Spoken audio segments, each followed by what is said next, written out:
afternoon baseball action from Toronto, Ontario. You are looking at manager Joe Morgan as his Boston Red Sox start today with a 2-game lead over the Toronto Blue Jays. In the bottom of the second inning, George Bell with a foul ball off the inside part of his left knee. He's looked at by the trainer, and then he takes himself out of the ball game. Still in the bottom of the second inning, Roger Clemens pitching a fine ball game today. Will get Fred McGriff to go down on strikes. For Roger Clemens, it was his second strikeout of the game as McGriff goes down on a check swing. This game would remain scoreless as we head into the top half of the fifth inning. And simply a beautiful day in the city of Toronto. And here Tony Pena will hit into a 6-4 force out at second base. Tony Fernandez with the reaching grab and the back flip to Manny Lee for the force out. Moving on now to the bottom half of the sixth inning, Tony Fernandez hits a ground ball to first base. Carlos Quintana with the diving stop, but the poor toss to first base. Roger Clemens reaches back and then makes a nice hook slide as he takes out Tony Fernandez at first base. As we take one more look at this fine play, Tony Fernandez would get up and he would be holding his right shoulder as he would bruise it on the play. Finally, in the top half of the seventh inning, the only run of the ball game will come when pitcher David Wells will make one mistake, and he gives it up to Dwight Evans as he hits a solo home run to left field. For Evans, it's home run number 12, RBI number 52. And the Red Sox take a 1-0 lead as that run would hold up. As here in the bottom of the ninth inning, with the bases loaded, Roger Clemens will get Manny Lee to strike out on a 1-2 pitch for strikeout number 6 for Clemens as the Boston Red Sox win it by a score of 1-0. Roger Clemens is now 19-5. That was his 7th straight victory. David Wells with the loss. His record drops to 9-4. For Roger Clemens, it's his 4th shutout of the season, and Boston now leads the Toronto Blue Jays by 3 full games in the American League East. Once again, Boston 1, Toronto 0. You know, I tried to just make good pitches. Tony stayed right with me the whole time. Came out and talked to me when I needed a rest and gave me a break here or there. But, you know, it was like a title fight seemed to go back and forth all the way through. And, you know, Wells pitched a great game against me. And then, you know, I could tell the way he was throwing, he was kind of into it quite a bit. And just looked like it was me, you know, one run might decide the game or a mistake here or there. Roger, is this your best performance of the season? I'd say it's maybe one of them. I think being against these guys it could be, but they're all good and they're all important right now. It's that late in the season where all of them are important and you have to be almost flawless. And you know, it was a situation where I didn't want to look back and think after the game that, you know, I didn't want anybody to feel bad about how they made, if they made a mistake, and feel like a couple of the guys did. I was glad. And I think it helped me concentrate a little harder because I was able to pick them up. They picked me up so many times throughout this year, you know, getting me key runs in certain situations that I was able to pay them back in this game. Well, he pitched an outstanding ball game. I think he faced probably the best pitcher in the game today.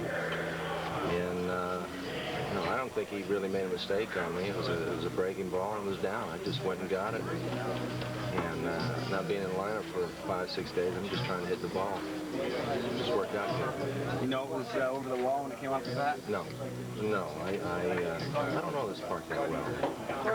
I know in Fenway Park that would have been a single or a double.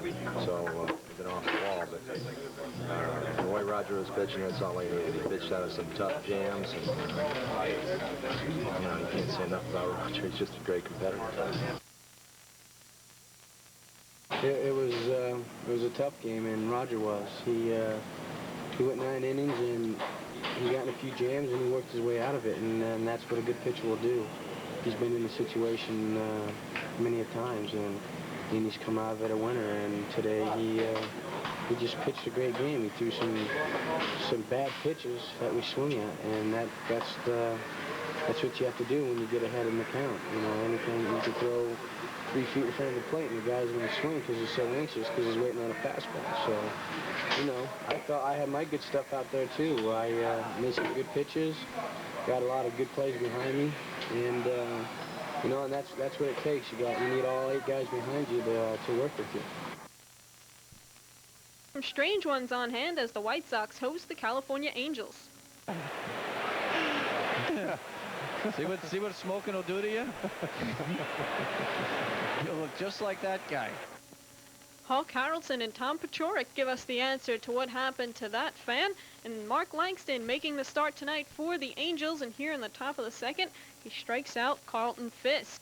In the bottom of the third inning with 2 outs, Robin Ventura will put the White Sox up 1-0.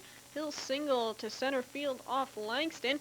That allows Scott Fletcher to score. It's 1-0 Chicago. For Ventura, it's his 39th RBI of the season. And that's just fine and dandy with these White Sox fans as they see their team take a 1-0 lead. Jack McDowell making the start for Chicago. He's having a fine pitching performance. Here in the top of the 5th, he retires his 13th batter in a row as he strikes out Johnny Ray. This low-scoring affair was not enough to keep these 2 young fans awake. In the bottom of the 5th inning, watch Johnny Ray as he slips and falls as he fields Ozzie Guillen's ground ball and he makes no play. The White Sox went up 2-0 on Scott Fletcher's RBI single in the bottom of the 7th. They came within 1 strike of a victory in the top of the 9th with 2 outs and 2 strikes on Lee Stevens, but he drills this pitch by Bobby Thigpen over the center field wall, a 3-run home run to make it 3-2 California. His 5th home run of the year came with Dick Schofield and Chili Davis on board. Thigpen blew his 7th save of the season. He takes the loss. He's now 4-6. In the bottom of the 9th with Lance Johnson on second base, Brian Harvey gets Dan Pasqua to ground out to end it as the Angels take it 3-2 and they snap a 5-game losing streak. Winning pitcher Langston, he's 8-15. Harvey picking up his 17th save. Chicago falling 5 games behind Oakland in the American League West. Some baseball in the Bronx where the Yankees are hosting the Milwaukee Brewers. The top of the 1st inning, bases loaded, nobody out, and it's Dave Parker with the sacrifice fly to right field off Dave LaPointe. Paul Molitor scoring, and it's 1-0 Milwaukee. For Parker, it was his 81st RBI of the year. But in the bottom of the 1st inning, Roberto Kelly would tie this game up at 1 apiece for New York. He leads off with his 12th home run of the year. A shot to right center field off Tom Edens, who has won his last 2 starts. That ties it up at 1 apiece. For Kelly, it's his 48th RBI of the season. In the bottom of the 3rd inning with 1 out, it's Kelly again. This time he comes through with a line drive single to center field. That brings home Alvaro Espinoza. The Yankees go up 2-1. Roberto Kelly providing the offense. He's hitting .400 on the Yankees' current homestand. In the top of the 4th inning, we'll see a nice catch by New York's Mel Hall out in right field. Hall will make the running catch into the wall in foul territory as he chases down Robin Yount's fly ball. We'll take another look at Hall as he goes into the wall on Robin Yount's foul flyout. Dave LaPointe on the mound for the Yankees. And in the top of the 6th inning, Robin Yount at the plate. He's looking to pick up an RBI, tying run at second base. But LaPointe will pick off Mike Felder between second and third base. Alvaro Espinoza with the tag. And that ends the inning for the Brewers. But don't count Milwaukee out. In the top of the 9th inning with 2 outs, it's Greg Brock with a 3-run home run to right field off New York relief ace Dave Righetti. It's his 5th home run of the year, and it puts Milwaukee up 4-2. And this is only the 3rd time in 30 opportunities that Righetti has blown a save. Still in the 9th, it's Paul Molitor who went 3 for 5 and extended his hitting streak to 19 games with a single to left field. O'Brien scores, and that makes it 5-2 Milwaukee. The Brewers take it 5-3 in the bottom of the 9th inning. Kelly representing the tying run at the plate, but he hits a ground ball to Gary Sheffield to end the game. Mark Lee, the winning pitcher, is 1-0. Righetti takes the loss. He's 1-1. Chuck Crimp picking up his 8th save. Saturday night baseball action from Memorial Stadium in Baltimore, Maryland, as we see this youngster munching on some dinner. We also see this even younger youngster enjoying his supper at the ballpark as we pick up action in the top of the 3rd inning with Cleveland already up 1-0. Chris James comes up and hits a single into right field. This delivers home Jerry Brown. And the Tribe is on top by a score of 2-0. RBI number 33 for Chris James. Still in the top half of the 3rd inning, Brooke Jacoby singles to left field, bringing home Candy Maldonado. RBI number 56 for Jacoby. And the Tribe is on top by a score of 3-0. In the bottom of the 3rd inning, with Cleveland up by a score of 3-1, with the bases loaded, Mike Devereaux will deliver with a double to the left field corner. This clears the bases as Cal Ripken, Sam Horn, and Mickey Tettleton all score. RBIs 34, 35, and 36 for Devereaux. And the Baltimore Orioles are on top by a score of 4-3. that lead will be short-lived because in the top half of the fourth inning, Sandy Alomar Jr. comes up and hits a shot to dead center field. Home run number 7 for Alomar, RBI number 49, and the game is tied up at 4 apiece. Still in the top half of the fourth inning, Pete Harnisch runs into trouble once again as he gives up a 2-run home run to Jerry Brown as he puts one out to right center field. Felix Fermin scores. Number 6 for Brown, RBIs number 34 and 35, and Cleveland's on top by a score of 6-4. Then in the top of the 7th inning, with Cleveland up by a score of 10-5, Carlos Baerga comes up and hits a double off the right field wall. This brings home Jerry Brown, and Cleveland takes an 11-5 lead. That's the way this one finishes up as Steve Olin gets the win. His record now 2-4. Pete Harnisch with the loss. His record drops to 9-9. Jerry Brown went 4 for 5 with a home run, a double, and 4 RBIs. Cleveland with a season-high 18 hits.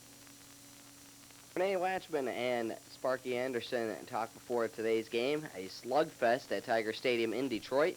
It starts out right in the top half of the first inning. Jose Canseco at bat against starter Frank Tanana, and he hits a 2-run shot to deep center field, 440 feet. Home run number 35 for Canseco. RBIs number 86 and 87 as Felix Jose also scores. The A's lead it by a score of 2-0. Very next batter, Mark McGuire, also bangs one out, an upper deck shot to left field. Number 33 for McGuire, RBI number 86. The A's are on top by a score of 3-0.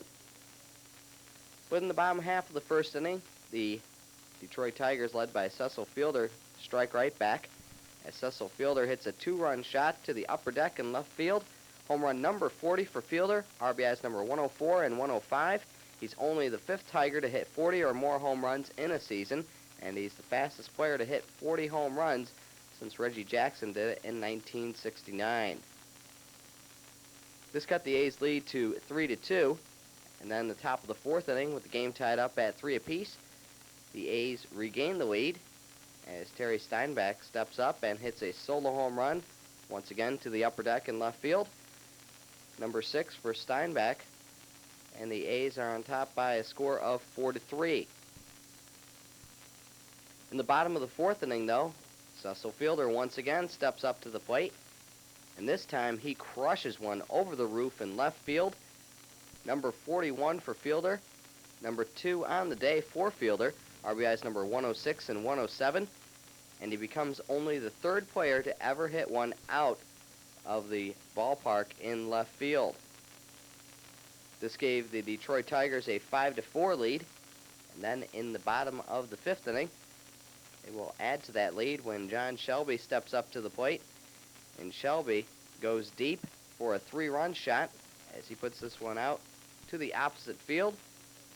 Number 4 for Shelby as Darnell Coles and Travis Fryman both score, and the Tigers take an 8-4 lead.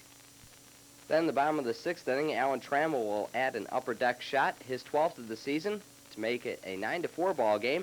Detroit goes on to pound Oakland 14-4. Tanana with the win, his record now 6-7. As Dave Stewart takes the loss, his record drops to 17-10 as once again Detroit wins it 14-4.